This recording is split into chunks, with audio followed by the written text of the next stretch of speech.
Welcome back to the show, you radical human you. Do you have a radical relationship? Do you want a radical relationship? Do you even know what that means? I'm just saying radical over and over again, but what a radical relationship means is one that you are proud to be in, that's invigorating, that's exciting, and one you can call in if you're looking for that man or woman in your life. So that's what today's episode is all about. I'm going to lay out just that topic, rules for a radical relationship. And full transparency, I'm not sitting here saying I am the king and the know-all of healthy relationships, but I've been with my wife for 10 years and we've learned a lot on that process and we're consistently growing together. So I wanted to share some of those ideas, some of those rules, be open to learning a lot more along the way because that's what we're always doing inside of relationship. And then we speak to Alexa today, who called in with a question about motherhood, as she is an expecting mother who is raising her developing human inside of her and has an animal-based lifestyle, is an athlete and wants to continue lifting and being radical and getting in the sauna, but just wants some peace of mind around some contraindicated topics. You know, is it okay to drink raw milk? Is it okay to do all of that? I keep getting told this by my doctor and family. What should I do? So we dive into that topic a little bit. So buckle up. If you're in a relationship, this should be really valuable for you. If you're looking to get into a radical relationship, this should be even more valuable for you. Let's do it.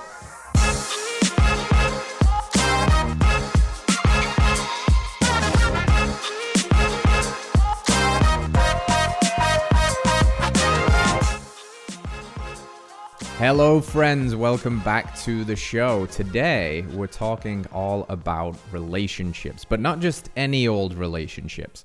We're talking about radical relationships. What does that even mean? And before we get into it, this is more focused on romantic radical relationships. How do you have the kind of relationship with your partner that you really feel good about, that excites the both of you, that becomes the container that you can grow individually and collectively? So I'll be laying out some of my top rules for a radical relationship. And the caveat here is I'm still learning. And whilst I'll map out 6 rules or so today, there is probably infinitely more, but I have been with my now wife for 10 years and we have what we feel is a radical relationship. We're connected, we're growing together, we've become parents, we've had so much adventure and fun, and it only seems to be getting better. And this is one of the things that many people struggle with. You know, we can sit here and talk about diet and lifestyle change and habits and working out, and all of that is so important because that helps you be your healthier self and show up in relationship. But so much of what we derive as joy and meaning in our lives is actually in the relationship and working on the relationship. So that's really what we're going to focus on today, because this is one of the reasons why we want to be our healthier self, so we can call in the right kind of person, have the right kind of relationship. So we've got somebody to share a radical life with. So what we're going to start with firstly is what happens if you're tuning into this podcast and you're like, but I don't have the relationship right now. So what use is this to me? Well, we got you too. I'm going to discuss a few things that I think are important for a person that's looking to call in this kind of radical relationship first. Some practices, some thought experiments, some mindset reframes, etc. And then we'll move into some rules for a radical relationship. So if this is you right now, you're like, I'm ready. I want to find my guy or my gal, or whatever it is, then I think some of the important things are to really become the kind of person that you want to date. Become the kind of person that is worthy of finding that relationship. You know, I'll often have people ask me, you know, like, how do I find my queen? And the simple answer is become a king worthy of it. And you could flip that. How do I find my king? Become the queen worthy of it. But what's important here is to take a very intentional and aware approach to how you become this for yourself first, at least a little bit. Because if you are not willing to do the work to become the kind of person that you want to date, become the kind of person you want to be in relationship with, what you're essentially doing is saying, this other person will complete me, or they will fill in my blanks, or they will be what I cannot be. And whilst there's always going to be that dynamic in relationship where somebody is more of this and they help you in that way, what we don't want to do is set the scene for a kind of codependency, that what I'm waiting for in my life is the person that's going to allow me to have fun. Because what you're saying to yourself there is, I can't have fun without this person. And what you're saying is, my fun is dependent upon this person. And what you really need to practice is, how can you have fun without this person first? And by stepping into some of these archetypes, these energies, and going as far as you can go, you potentially create the kind of environment or the kind of magnetism in life to bring in the right kind of person that can enhance that journey with you, that can take you further and further on that journey. So just be wary when we map out like what we're looking for in a partner.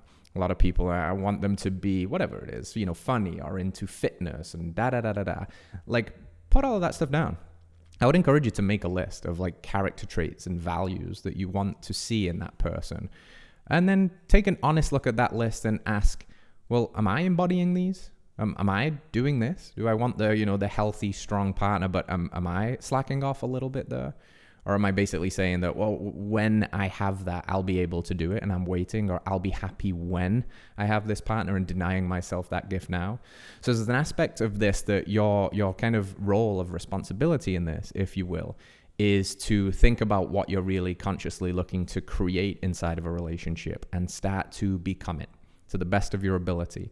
Now, I believe that radical relationship as a true container for growth is one in which you will find the kind of person that will take you further on that journey of relationship than you ever could have gone on your own. So I do believe there's kind of like a glass ceiling in some senses to the amount of self-development one can do as an individual. And it's very high. You can expand and grow and become a much healthier, happier, integrated person. But when you find the right kind of person, because the container of relationship is so powerful and it's such a mirror, because what the other person allows you to see is the unhealed stuff in you and the little things that were your blind spots, and also the things where they can uplift and inspire you. The exponential growth that's possible inside of a container like that will take you much further. The lone wolf mentality right now is a phase that we all go through, and it's a valuable one. But we can go further together if we call in the right people. So we have to be willing to step into that a little bit for ourselves too. And that means getting very clear on what we want. I know this sounds very basic, but if you don't know exactly what you want, you are kind of like blindly shooting arrows into the ether and expecting it to magically land and hit the bullseye. And the chances of that are very, very slim. Intentionality is very important. When you set an intention for the kind of relationship you want, the kind of person, you actually put an idea in tension. You make it something tangible, something real, something a little bit more that I can hold. And why that's important is I need to know what I want very, very clearly. Because when somebody then enters into my sphere, I get to say, yeah, this person is it. And I think what happens a lot in relationships is we can sometimes settle.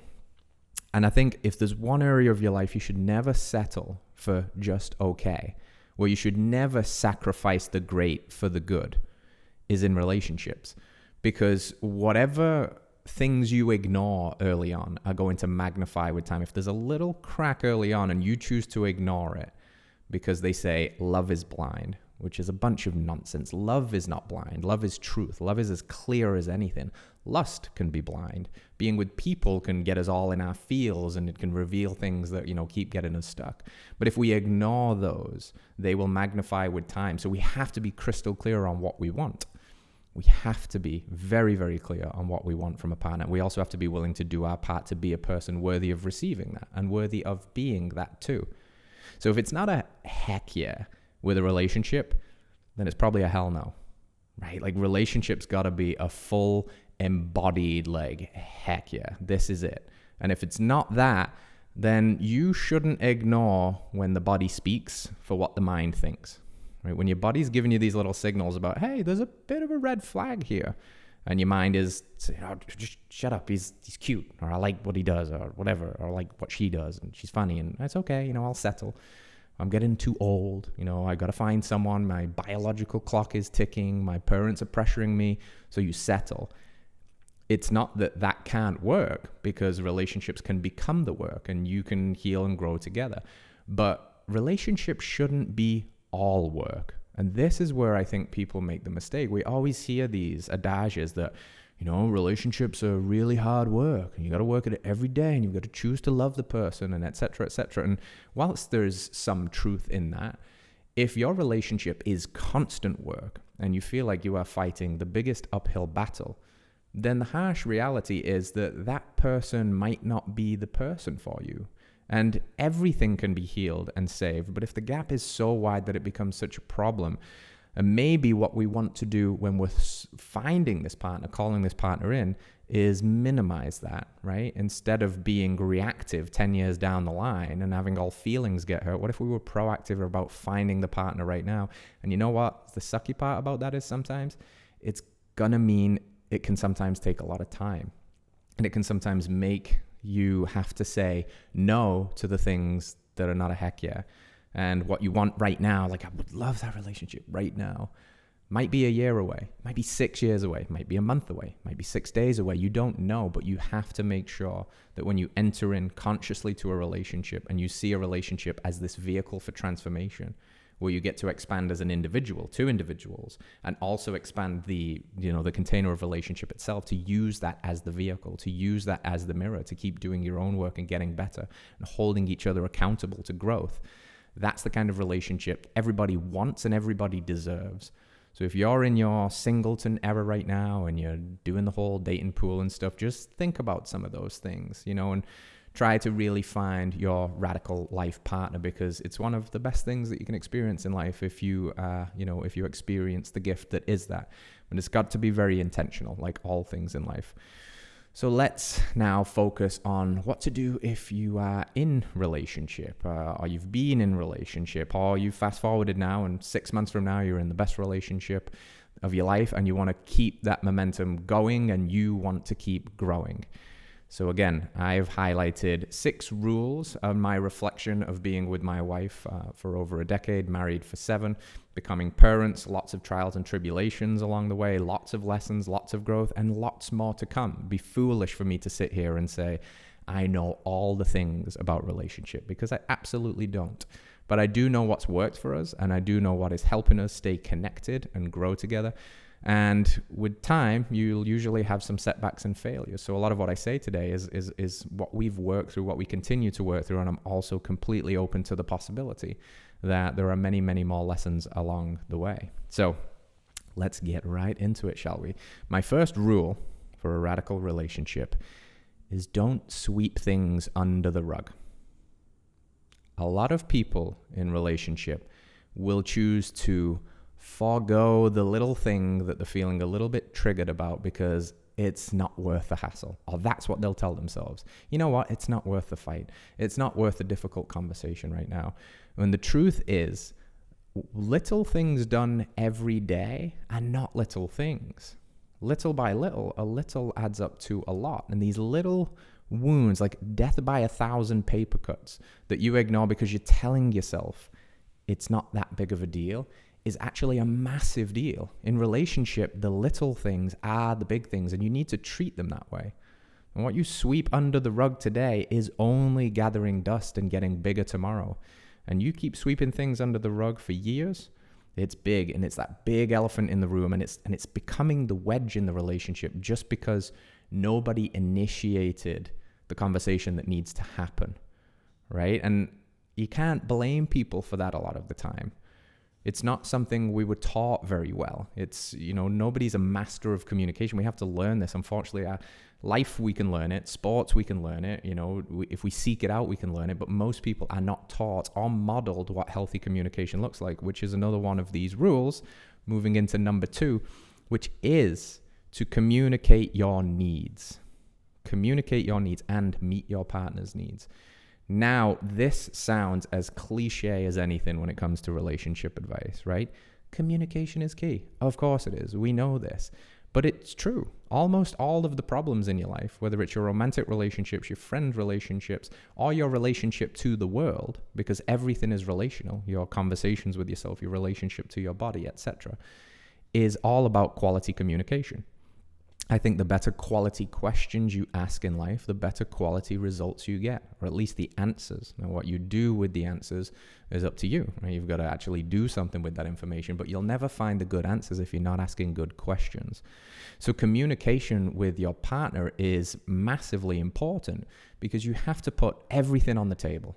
Like if a relationship is to be the fullness of what it can be, which again is this container to grow together, to get better, to get more connected, to enhance one another and the container, to maybe become parents one day and raise, good, well-integrated humans, then communication is everything. And you need to put everything on the table. And that sometimes means the stuff that's hard for you to communicate because once again, you haven't been shown how to do this, or you didn't have this when you were growing up, whatever it is. But it's time in a relationship to really sit down across, the aisle from your person and say, what do we want from this? How are you feeling? What's working for us right now? What do we feel really good about? And, what have we let go of? What's slipping? What do we need to work on? What do we need to do collectively in the relationship? What do we need to do for ourselves, to still have our own lives and our own identities and our own meeting of our needs? Like, what are my driving needs? Do I really crave adventure? And, right, and this other person on the other side of it really craves safety. And those seem to be, individually, they're great, but collectively, they seem to rub up against each other. So how do we have a relationship where both of us can get our needs met? Well, we must communicate it. We must come to a middle ground. We must find a way that I can have my adventure and you can have your sense of security. And it's like this push and pull and it's this interplay. And you can't do that without honest communication.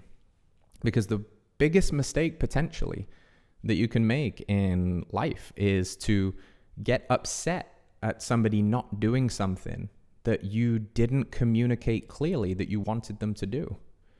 I say this all the time, and it sounds funny, but it's true. You have to assume that your partner is as dumb as you are, right? They're not mind readers. You are not a mind reader. They are not a mind reader. You have to be very honest. You have to say, this is what I need. This is what you, ask them, what do you need? How are we going to do this? Let's devise a plan. Let's communicate. And don't make assumptions. Assumptions get you in an awful lot of trouble. When you live in your head saying he or she should be doing something that they're not doing, and now I'm getting triggered and now I'm resenting them for that, but I haven't explicitly stated that, hey, if you do a little bit more of this, it would make me feel a lot more of this. Or, hey, when you do this, it makes me feel this way and I have a need for this. Then we're adults, we're mature, we grow together, we have the difficult conversations that actually enhance the relationship and make the relationship so much easier. There's that paradigm again of easy choices creates a hard life. It's quote unquote easier to not have a difficult conversation with your partner. It's easier. Oh, I don't want to do that. Let's just watch Netflix. But the hard life that is a consequence of that is time. That stuff you're sweeping under the rug is getting bigger and bigger and bigger. Those cracks are widening and widening. And there might come a point where it feels like it's impossible to close that gap. So the harder choice now is to have that conversation, and hard choices consistently create the easier life. So you must communicate your needs. My third rule for a radical relationship is to choose adventure. Choose adventure. If relationship, the kind of relationship that I believe humans want, is this exciting container for growth, then it's not about the very mundane things of just going through the motions and becoming blah. It's about adventure, because the adventure piece here is where we push each other to grow a little bit. We get outside of our comfort zone. I think the best thing my wife and I ever did was travel. We did a lot of travel when we were first getting together. 4 years of backpacking and adventuring and working abroad. And because in those situations, nothing is safe and everything is unpredictable and new, you get to learn a lot about yourself. And if you're doing this with another person, you get to learn a lot about each other's needs, how you respond to things, and how you get to kind of navigate and pull each other up, lift each other up, and celebrate certain things. And adventure is really this excitement and fun in life. And I think if there's a thing that I see a lot when I'm coaching clients or talking to people in relationships, it's often that, I love the person, but we've just lost that spark. We've lost that zest. We're just kind of stuck in a rut. We just do the same things, love them to death, but it's not that fun. And there's got to be some fun in life, right? There's got to be some adventure. There's got to be some spontaneity. So it doesn't have to be 4 years of backpacking. You might be at a phase in life where that's not possible for you right now, but hopefully you come back to it when you're all retired and stuff. But what you could do is just initiate a surprise weekend getaway away, particularly tip for the men here. The woman in your life, if you're in that kind of relationship, is really going to just get all gushy, just so juicy, and be able to surrender into your leadership if you would just become spontaneous and lead and not be so predictable and safe. So our brains are very logical and put together, and the feminine is very creative and wants that fun and wants that adventure. But you lead, you provide that role of leadership. So do that. Surprise your girl, surprise your wife. And of course, women, you could do this too, because the alternative is you wait for your man to do it, and maybe he doesn't do it. Maybe he doesn't listen to Radical Health Radio. Maybe he doesn't know this stuff, but you can become the example, right? So this is the other thing inside of a relationship. We must be the example for our person too. One of the very common things that happens, especially in this world, is one person starts to grow in the space of health and wellness. They start to want to change their diet and upgrade their habits. And the other person is very set in their ways. And the one thing they want more than anything else is a partner to do that with. And because maybe they're not communicating that efficiently enough or effectively enough, then they kind of grow slowly apart. So what we need to understand is you can lead a horse to water, you can't make it drink, but you can make the horse thirsty. You can make the horse curious, and you do that through your example. You do that through shaking the snow globe of the stagnant relationship by choosing the adventure, by pushing the boundaries, and just doing something that's a little fresh and a little exciting. Number 4, and a radical rule for an awesome relationship, is to rewrite the contracts. And what I mean by this is, in relationships, there are a lot of unwritten rules and contracts. Now, in some cases, there's a real written contract that we call a marriage license. But I'm more speaking here of when we enter into a relationship with someone. Let's say we've been with them for a year or 10 years or whatever it is. We kind of, we take up an agreement, if you will, that this is who you are, this is who I am, this is what we expect of each other. And then that's the foundation that we build from. But we don't actually actively update the contract. And then we grow, we change. I don't know about you, but if I think about who I was 10 years ago when I got with my wife, I'm a very, very different person. And if we were still playing by the same rules and roles that was established in that initial contract when we decided to strike up a relationship, we would not be where we're at today, because we're not the same people. So if we're running this old paradigm, this old data, these old expectations, and we're not consciously saying wait a minute, we've changed a lot. Why don't we change the rules? Why don't we rewrite the contract? Again, all of this stuff we were just speaking about, is communication is critical here, and what do we want, etc. But we must rewrite the contract. We must sit down across the table, and we don't actually have to get out a pen and paper, but decide who you are, what you want, where you're heading, what are your shared goals and collective, what do you find a shared purpose over in the relationship? How is that inbuilt into this written or spoken agreement between us, so that we know we're both pointed at the same thing, and we live our own lives too. You might be going this way in your personal life and her that way, and vice versa, but we have a shared agreement, a shared goal, a shared purpose. This is why, becoming parents can be incredibly uniting for parents, because they have a shared purpose. The purpose now is this family. Whereas before, maybe it's the purpose is my career and the purpose over here is my art, and they can coexist. Absolutely, they can. But we want to make sure that they're coexisting in a healthy way by rewriting the contract and not playing old games with old expectations based on old versions of yourself, because you are not that same person anymore. So make peace with that. Celebrate that. It's great that you changed. It's great that they changed. And make sure that we keep course correcting over the way, so we come closer together instead of slowly drifting apart. Rule number 5 for a radical relationship is to bring your A game.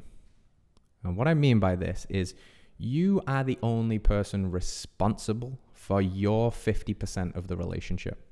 If a relationship is two halves coming together to make a whole, you are fully responsible for bringing 100% of your 50%. You cannot expect your partner to give 120% when you're operating at an 80% with that deficit, because it's not humanly possible. You have to bring what you can bring to the relationship. Again, you have to be that example. You have to be that partner that you would want to be for your partner, so that they love you for the long run, so that they stay attracted to you, so that you guys stay connected. And you need to do that by owning your responsibility of your half of the pie, right? The yin and yang, the white fish and the black fish, whichever one you are, the white and the black, right? You've got to fill as much of that as possible with your potential, with your leadership, with your courage, with your heart, with your truth. Because if you start to shave off and they start to shave off, there's a big energy gap there. And it also doesn't work the other way when you feel like you're trying to give 150% because your partner's only giving 50%. But if you do that without communicating it, it's just going to turn into sour grapes at an existential level eventually. You're just going to become resentful of the person because you're like, I'm trying so hard and this person doesn't seem bothered. But let's rewind a little bit. Have you communicated that honestly, openly, not in an attacking way, not in a judging way? I get triggered because he doesn't do the dishes and I make some, little pithy remarks and that causes us to be separated and now I'm just going to bed. But like, honestly, as an adult, again, learning to communicate. I don't think I said this in the step about communication, but I'm going to make a point to say it now. If you haven't read the book, Nonviolent Communication by Marshall Rosenberg, I think it should be mandatory reading for people that want to have a well put together relationship. And by the way, that book will help you with everything else in life, from your work, your career, negotiating, like everything, because it fundamentally gets to the crux of what is communication, and people basically are acting in ways to get their needs met. And there's a way in which we can both do that if we learn to communicate. And it's an art, the non-violent piece is the essential nature, that the way in which most of us communicate is violent, not necessarily in the sense that I'm calling you dumb or calling you names, but in the sense of it's kind of selfish and it's kind of judging. And when I say things, I don't take into account how those words can make another person feel and what that does to them. And that becomes a wedge. And that's how most of us communicated. That's how most of us still communicate, even some of us that are aware of this, because patterns are hard to break. And I still fall into these patterns sometimes, but I'm much more aware of it now. So I can communicate non-violently in a way that gets us to come together as opposed to gets us to drive apart. So non-violent communication and bringing 100% of your 50% and just doing your best, because that's all you can do. But truly asking yourself, am I doing that? I know there's a lot to do in life. I know you've got a lot of pressure on your plate, but also if you want the relationship to be radical, if you want the relationship to thrive, you have to be treating it that way too. You have to be nurturing the relationship. It's like a living thing. It's not just two people that, cohabitate. It's a living thing. It needs to be nurtured. You need to breathe fresh life into it. You need to bring your A game. And the beautiful thing about a relationship in that sense is you can use the inbuilt accountability of it. If you're communicating all of this stuff, if you're holding each other accountable, if you're challenging one another and you're having these honest conversations, then the beautiful thing about that is you're in it with someone. You don't have to go it alone. If you're watching this right now and you're single and you know how hard it is to just do all of this stuff alone, and now think the juxtaposition and the contrast of having a supportive partner in that, like it's so good. It's so good. But it only is going to work that way if you work for it and make it work that way. All right. Number 6 for your rule, radical relationships, is more actions and less show. And what I mean by this is we live in a world of showing how much we love our partners with social media posts, Woman Crush Wednesdays, Man Crush Mondays, Valentine's Day. Look at this big fat rock I bought for them. Or look at the Gucci handbag my husband bought for me, or, whatever it is. Like, instead of just celebrating love on days we're told to celebrate love, usually with consumerism, like Valentine's Day or Christmas Day or whatever it is, with gifts, what if we celebrated love every day in the small daily actions that, again, really matter? What if instead of once a week on a Woman Crush Wednesday, you talked about how much you love your person? What if you loved them in real life? Now you can do both too. Like, if you're loving your person in real life, show them off on social media if that's your thing. Celebrate them if that's your thing. But I think the trap here is that a lot of people have an externally beautiful relationship that they present to the world. Look at our perfect little relationship and our perfect family. And if you get under the facade of that, you see two people that maybe don't have that in real life because they've miss some of these steps along the way. And they don't have the daily acts of affection, like the real action. They just have the show. But the show isn't going to make you feel happy. It doesn't matter how good it looks on social media and how perfect other people think your relationship is. If it's not actually right, it doesn't matter, because you're living in the relationship. You might be presenting something beautiful to the world, and inside you're like, it's not quite there. So, a lot of the steps that led up to this are how you get that relationship there. But this last one is a reminder to do the little things and do them well. Like, make your lover a cup of tea or coffee in the morning. Make a point to just kiss them and say good morning. How did you sleep? Make a point to tell them that you love them. Don't assume that, oh, well, they know. They know. And when you say it, mean it. Don't just say it because it's some kind of platonic thing we say now. Love you, bye. Like, I love you. See them, look at them, compliment them, touch them, hug them, pause. You need this as much as they do.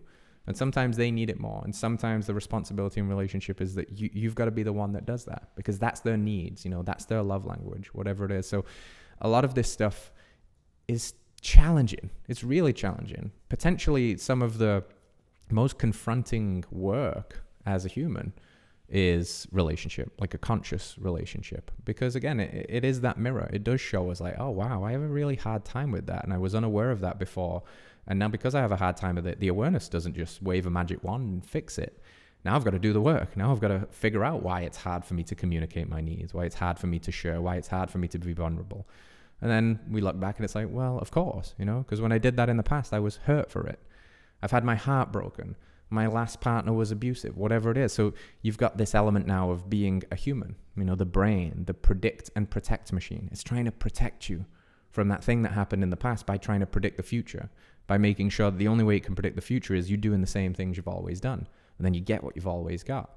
So we need to update. We need to do the mindset work. We need to use the relationship as a way to kind of like polish the mirror, if you will. If relationships are the mirror, then we need to get to work polishing it. If we're looking through a cloudy, dirty mirror and then blaming and shaming and, well, it's all them and they did this, and we're not fully stepping into our radical responsibility of our 50% and bringing as much of our 100% to that with honesty and with love and with integrity, then I feel like we're doomed to have a meh relationship. And I don't think that people want a meh relationship. I really don't. I've often joked that I am a marriage counselor disguised as a health coach because whenever I have clients, a lot of the time when they're in relationship, a lot of what we end up talking about is the relationship, and they want to be better for that relationship and they want to have more fun and connection with the partner, but it does require work. It's not all work. And if you do this early hard graft, if you will, it just sets the scene for the beautiful nature of relationship down the line. It's the choose your hard, right? The hard of the conversations and this work now, or the hard of the worst case scenario down the line of divorce and heartbreak. Like, that's really hard. This is hard too. But there's an element of us that can choose it. Like, what do we want? And I think it's very important at this point, if you are in relationship, to reflect for a moment on your current trajectory. Not necessarily your current results. Don't focus so much on exactly like what it is and how it looks and feels now, but pay attention to the signals and the cues for what that's going to look like 1 year, 3 years, 5 years, 10 years from now. The little patterns, the little things you're sweeping under the rug, the little bit of lack of communication, the little triggers, the things that you're acting out in the shadows, etc., etc. And just play those out in your mind and ask yourself the honest question. If nothing changes, what does that look like in the relationship 5 years from now, 10 years from now? Or do we not even make it to 10 years? And there is the uncomfortable truth sometimes of what needs to be done. Because if you look at that and you're like, oh, if we just keep doing the same thing 10 years from now, we're still madly in love and hopefully we've got a family and we're doing all this stuff. And then great, you don't need to change a thing. Just keep doing what you're doing. But if you look at that and you say, ooh, yeah, I don't know. That doesn't feel too good. I don't know if we make it through that.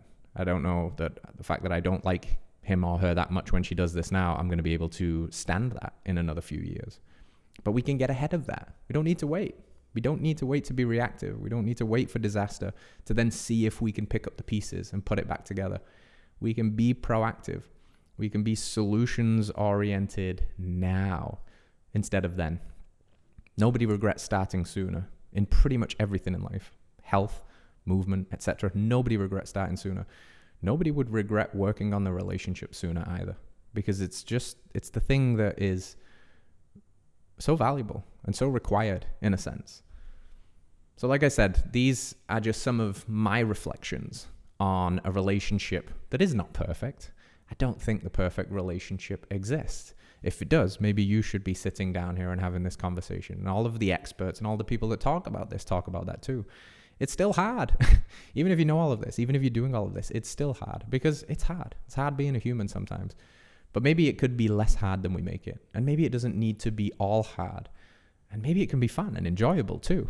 And then there's moments and seasons, So sharing some perspective, sharing some lessons. There are many more lessons. I would love to hear your lessons. Let us know in the comments, send us the DMs. Like, what would you add to this list? What would be your 6 rules for a radical relationship? This is something that is very different, because we're all very different people and our relationships look different. But I think there's something in there for everyone. And I think that whether you're at the stage in life where you're trying to call in the relationship, or you're at the stage in life where you're in your new relationship, or you're 10 years into this thing and you want to inject some life back into it, I think there's something you can take there and really run with it. And maybe if you're brave enough, you listen to your partner, you listen together with this and say, let's reflect on those. Where are we at? Okay, like nailing 1, 2, and 3, but 4, 5, and 6 could do some work. And then just again, having that open and honest conversation. So with all of that said, you know what time it is. It's time to chat to one of our callers. Just one today. One great question from Alexa from Arizona. Alexa, are you with us? What can we help you with? Let's have a chat. Hi, thank you so much. Hope your day is going amazing. It is, thank you. So perfect. So my question, I recently actually found out that I'm pregnant. I've been on a carnivore diet for about 5 months now, and been going great prior to pregnancy as well. I've been loving it, mainly for muscle gain. That's big for me as an athlete. Cool. But now I'm navigating this whole don't do this, don't eat that with pregnancy, just all these different opinions coming at me. And big ones, I just kind of wanted to hear your perspective on the concept of raw dairy, overall carnivore diet, and then also sauna while pregnant, because those are just some interesting ones that you get a lot of opposing viewpoints on. Of course. Well, first off, congratulations, Alexa. I sensed maybe a little bit of excitement in your voice, or surprise. Was it a surprise that you got pregnant? Was this like, oh, okay, we're doing this now?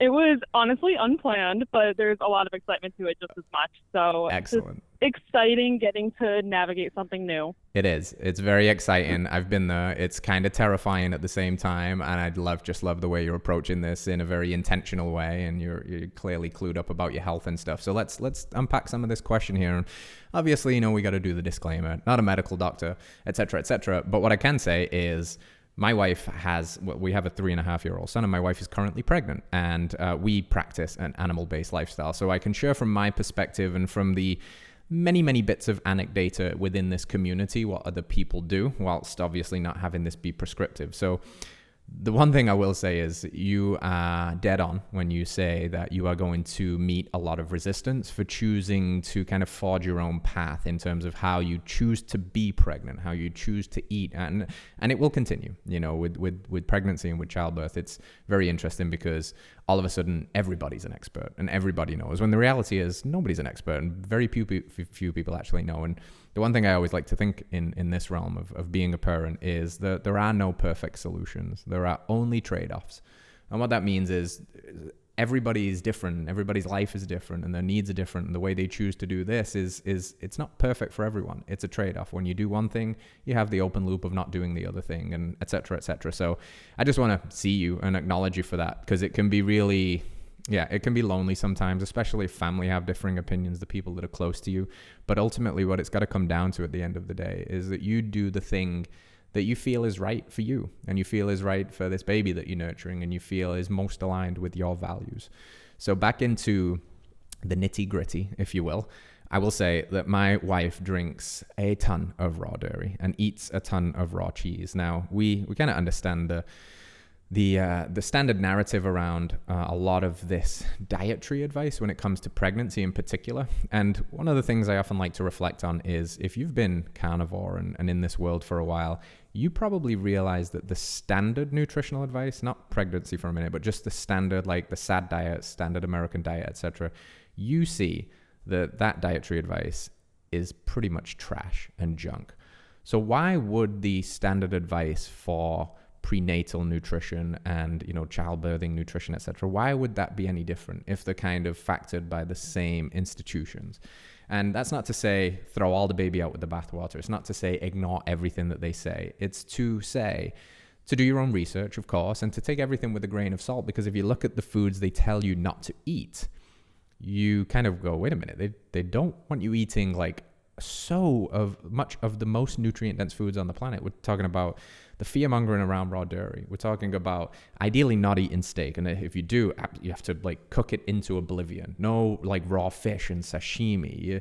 The list goes on and on. Organ meats gets complicated. People don't think you should do that, and when the reality of we understand is when we fuel a body efficiently with the adequate nutrition, earth-grown nutrients in like an animal-based setting, and we are creating life inside of us, then we're giving the best possible materials to this, what is currently a baby-making miracle, like a baby-making factory. And you could provide your body with cotton wool buds and fluff and junk, or you could provide it with the best possible materials to create life. And I think when you choose something more like an animal-based lifestyle and you have things in there like egg yolks and meat and raw dairy and fruits and all the things that we prioritize, that you are giving your body the correct instructions on how to build healthy life. Now, you have to take into account, why they say don't eat certain foods, contamination risks and listeria and, whatever else they say, but those things also exist on vegetables, which they'll tell you to eat, and et cetera, et cetera. So on that front, I would say trust your gut, trust your intuition. I can share that my wife eats a fully animal-based diet. She does a lot of organs from heart and soil. She does a lot of raw dairy. She eats a ton of steak. She'll do sushi. And her first pregnancy, she was very healthy, very happy, no non-existent morning sickness. And in this one, the second run around, same thing again. So we are, quote unquote, breaking all the rules and thriving as a result. And I think there's something to that. And I think that when you're in these communities and you see and we hear from our customers that they are taking these supplements and living an animal-based lifestyle, what's very interesting is you see that a lot of moms found this after their first child, or maybe even after a couple, and they have this comparison of like, oh, my first pregnancy was terrible, and this time I've done animal-based and I've removed seed oils and gluten and I've focused more on nutrifying myself, and this pregnancy was blissful. So I think with that said, I think, the don't do this and the fear-mongering from family, you have to just be cautious maybe sometimes with what you share with them, because if you're gonna meet resistance, you've got to be ready to defend those positions, or you can be tactful with what you share, and you could tell them you're just doing what everybody else does and maybe they won't know any different, and you've just got to do what feels right for you and trust in that. The one thing before we get into the sauna conversation, because you mentioned carnivore, like was how you got into this and that you're an athlete.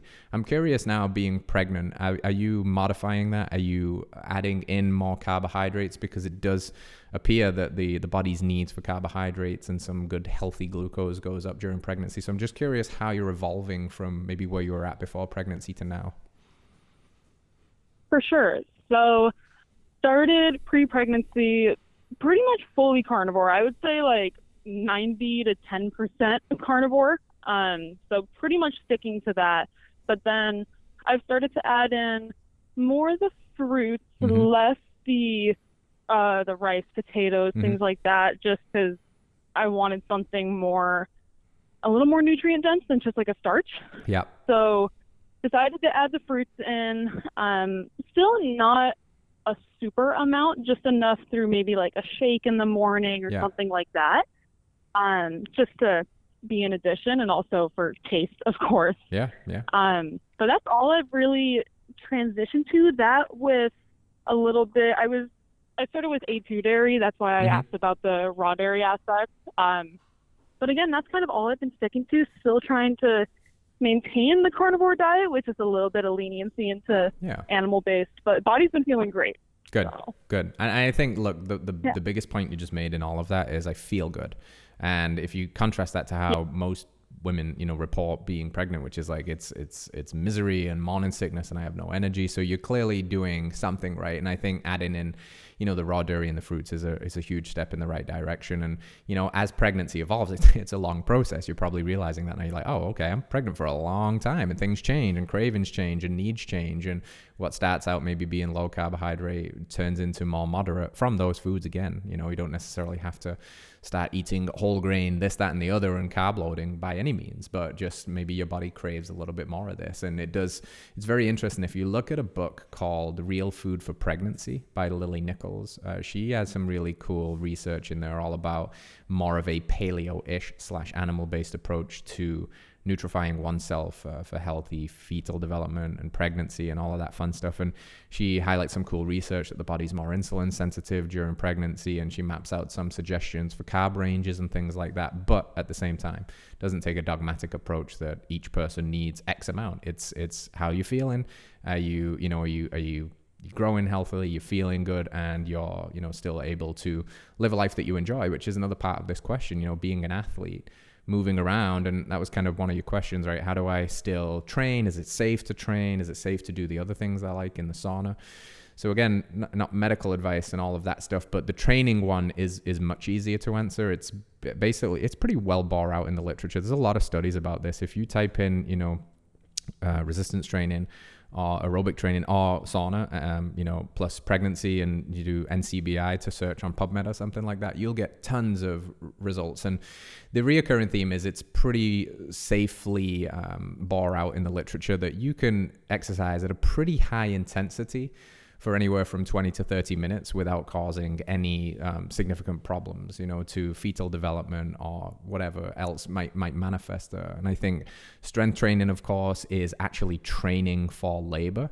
Like, we don't often see it in that sense. Labor can be hard, and it can be intense, and it can be long. And the longer that you train and you actually, like, you're in the gym and you're pushing your body to its limits and you're learning how to grind through those last couple of reps, etc., it will transfer to the skill of labor, your resiliency and your toughness and your grit that you've probably got a lot of as an athlete anyway, because, you know, hopefully you have a wonderful delivery, but you speak to any woman that's delivered naturally and they're like, oh yeah, it's work. It's hard. So, you know, that's props to women, because they're significantly stronger, I think, than a lot of us men that think we're strong because we can lift heavy weights. You guys are doing the real heavy lifting there. So, you know, stay in the gym, stay exercising, do the things that make you feel good. I think what comes to mind here around the exercise and the sauna piece is it's just not pushing to crazy extremes. You know, I think if you were working out to failure 6 days a week, you know, every single week, I think there's a different conversation to be had there. If you're in the gym, I mean, even every day, but you're moderating your intensity and you're switching it up and you're doing some mobility, and on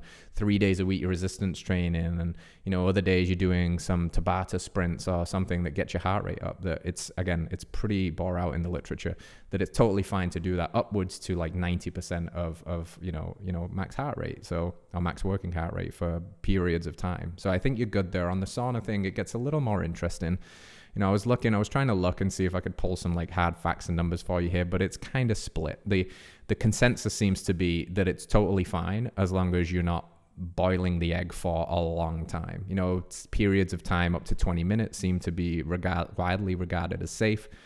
Anecdotally speaking, the Scandinavian countries that are a huge fan of heat exposure therapy through saunas, typically it's in the zeitgeist over in that country that it is totally fine to be pregnant and go in the sauna.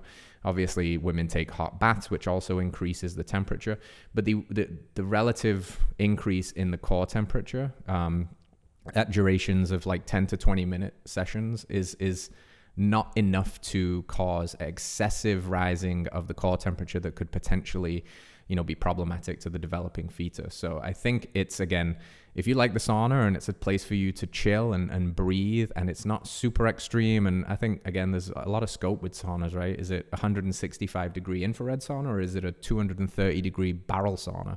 And, you know, that mediates how long I stay in it. And, you know, just practicing maybe a little more moderation, you know, and this is sometimes the the trick of being an athlete, you know how hard you can go, you know that you have an extra gear, but maybe, you know, in this phase of developing life and transitioning a little bit, it's not about going to that next gear. It's not about being like a badass and pushing through. It's about being a badass in a slightly different way. And maybe that just requires a little more awareness and, you know, not going to extremes as much as maybe we would do if we were unaware, right, that we were pregnant. So it's hard to give like hard and fast yes, no's on all of this stuff. It's kind of a yes, no, it depends, and maybe. But I think there's some good stuff there to chew on, and I'm curious, you know, how that feels for you and how that sits with you.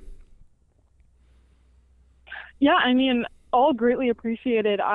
Training wise, so I am actually a power lifter, but I also am FRC certified. I know you've mentioned that prior, so I know you know that term. So I do a lot of joint work in and of itself already, and my training has changed from powerlifting a bit, but in a good way.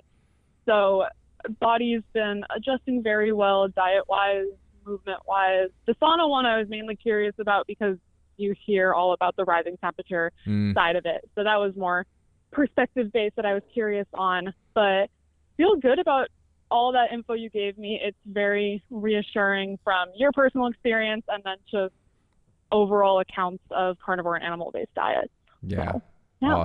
Awesome, Alexa. Yeah, you know, in general, it's just the things that make you healthy when you're not pregnant are usually the things that only enhance and make you healthy when you're pregnant too. I think, like you said, it's just, it changes, it tweaks, you know, you're starting to, you know, you'll feel it. You're moving differently. Like, oh, I have a big old belly now that I'm not, like, when I drop down for a burpee, I can't do that anymore because I have this thing, you know, there. So it's just changing and it's shifting and it's adapting. And I guess that's the nature of parenthood in a nutshell too. It's constantly challenging you in new and different ways. And instead of just shutting down and maybe listening to more of the conventional rules that feel so restrictive sometimes, it's still celebrating your health and doing the things that make you healthy and knowing that you can have a wonderful pregnancy and a wonderful motherhood that still, you know, breaks some rules along the way. It's still radical. You know, that's what we do here. You know, we're rule breakers, not recklessly, not for the sake of feeling cool because we're rebellions, but because we know a lot of the advice is not, it's not right. You know, it's not helping people. It's not working. So let's change it up. Let's mix it up, and just want to celebrate you for doing that. So best of luck on the continued pregnancy journey, Alexa, and I'm sure, you know, a happy, healthy baby is coming your way, and then the work really begins, right? So keep doing your thing. All right, familia. That is it for the show. I hope you've got some good relationship stuff to sink your teeth into. Again, I think this is one of the most beautiful things that we can have in life, and also one of the most difficult and triggering at times. So we must approach it intentionally, right? We must approach it with a desire to want to be more for each other, for our relationship, for our future families, like in Alexa's case. And we've got to do the work, right? We've got to do the work, and we've got to sink our teeth into this stuff. So I hope today was valuable. I hope you learned some stuff. Like I said, if you have a partner, listen to this podcast with them or send it to them. Not passive aggressively, of course, like, hey, you need to listen to this and buck your stuff up, but collaboratively. Or send it to people that you know that, you know, they're friends, they're in a relationship, and they're more kind of aware of this, you know, kind of like conscious relationship stuff, doing the work. And we always appreciate your support, and best of luck on your future relationships or your current relationships, and stay tuned because we will see you next week. As always, big love, fam. All right, friends, thanks for tuning in to another episode of Radical Health Radio. We got a fresh new podcast for you every Wednesday. If you enjoyed the show, consider liking, subscribing, reviewing, and rating us on your podcast platform. It helps to spread this message of radical health. We'll see you next